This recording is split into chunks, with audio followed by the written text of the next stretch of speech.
બનાસકાંઠામાં એમએલએની જનતા રેડ પ્રકરણમાં ગરમાવો। જનતા રેડમાં ઠાકોર યુવાનોની અટકાયત બાદ રાજનીતિ શરૂ થઈ છે। ઠાકોર સેના પ્રમુખ અને ભાજપ નેતા અલ્પેશ ઠાકોર પહોંચ્યા છે પાલનપુર એસપી કચેરી બહાર બગીચામાં અલ્પેશે કરી છે બેઠક। જનતા રેડ કરનાર બે યુવકોની અટકાયતનો વિરોધ કર્યો છે। ઠાકોર સમાજને ન્યાય માટે પોલીસને રજૂઆત પણ કરી। અલ્પેશ ઠાકોરનું કહેવું છે જનતા રેડ કરતા સ્વયંભૂ દારૂબંધી થાય તે જરૂરી છે। જનતા રેડ પ્રકરણમાં બે અલગ અલગ પક્ષના નેતાઓ જોડાયા છે। અગાઉ વાવ કોંગ્રેસ એમએલએ ગેનીબેન ઠાકોરે કરી હતી જનતા રેડ અને હવે ભાજપ નેતા અલ્પેશ ઠાકોર પણ તેમાં જોડાયા છે। તો બે દ્રશ્યો આપ જોઈ શકો છો।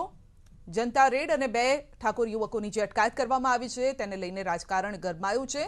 પહેલા ગેનીબેને જનતા રેડ કરી હતી અને અલ્પેશ ઠાકોર પણ હવે ત્યાં પહોંચ્યા છે અને વિરોધ કર્યો છે। જે રીતે બે યુવાનોને અટકાયત કરવામાં આવી છે તેનો અલ્પેશ પણ વિરોધ કરી રહ્યા છે।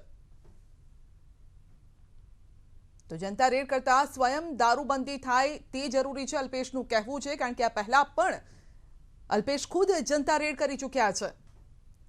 અલ્પેશ પોલીસ સ્ટેશન પહોંચ્યા, એસપી કચેરી બહાર તેઓ પહોંચ્યા હતા અને બગીચામાં તેઓએ અલ્પેશ ઠાકોરે બેઠક કરી હતી। જનતા રેડ કરનાર બે યુવકોની જે અટકાયત કરવામાં આવી છે તેનો તેઓ વિરોધ કરી રહ્યા છે।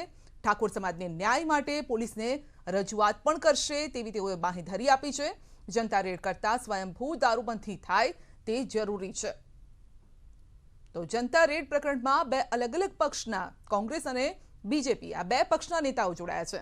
અગાઉ વાવ કોંગ્રેસ એમએલએ ગેનીબેન ઠાકોરે કરી હતી જનતા રેડ અને હવે ભાજપના નેતા પણ અલ્પેશ ઠાકોર તેમાં જોડાયા છે। જે બે યુવકોની અટકાયત કરવામાં આવી છે તેનો તેઓ વિરોધ કરી રહ્યા છે। આગળ વધીએ તો બનાસકાંઠાના દિયોદરમાં કોતરવાડા ગામ ખાતે ધૂળેટીની વહેલી સવારે કોંગ્રેસ ધારાસભ્ય ગેનીબેનની આગેવાનીમાં જનતા રેડ કરી અને દારૂ ઝડપી પાડવામાં આવ્યો હતો અને જેમાં દિયોદર પોલીસે જનતા રેડમાં સામેલ ઠાકોર સમાજના આગેવાન પ્રધાનજી ઠાકોર, બાલાજી ઠાકોરની અટકાયત કરી અને તેમની સામે લૂંટ ધાડનો ગુનો દાખલ કરતા ઠાકોર સમાજમાં રોષ છે અને ત્યારે ઠાકોર સમાજના આગેવાનોએ થરાદના વિશ્રામગૃહ ખાતે એકઠા થઈ અને નાયબ કલેક્ટર કચેરી સુધી રેલી યોજી કલેક્ટરને આવેદનપત્ર પાઠવ્યું। ઠાકોર સમાજના લોકોએ માંગ કરી હતી કે દારૂ પકડનાર પોલીસ પકડી રહી છે, જે દારૂ જે પકડાવી રહ્યો છે તેને જ પોલીસ પકડી રહી છે, તો તેમને પરત જેલથી મુક્ત કરવામાં આવે અને માંગ કરી છે। માંગ પૂરી નહીં થાય તો સમાજના યુવાનો આંદોલન પણ કરશે, આ ચીમકી ઉચ્ચારવામાં આવી છે।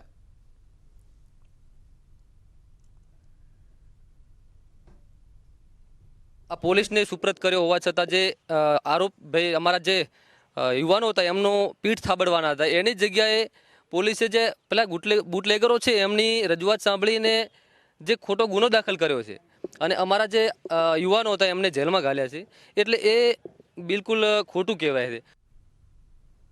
તો જનતા રેડનો મામલો હવે આ વિવાદ તૂલ પકડી રહ્યો છે। ઠાકોર સમાજના બે યુવકોની જે અટકાયત કરવામાં આવી છે તેને લઈને અલ્પેશ ઠાકોરે પણ એસપી કચેરી તેઓ પહોંચ્યા હતા। એટલું જ નહીં, પોલીસને તેઓ રજૂઆત કરવાના છે તે અંગે રજૂઆત કરી છે તેઓએ।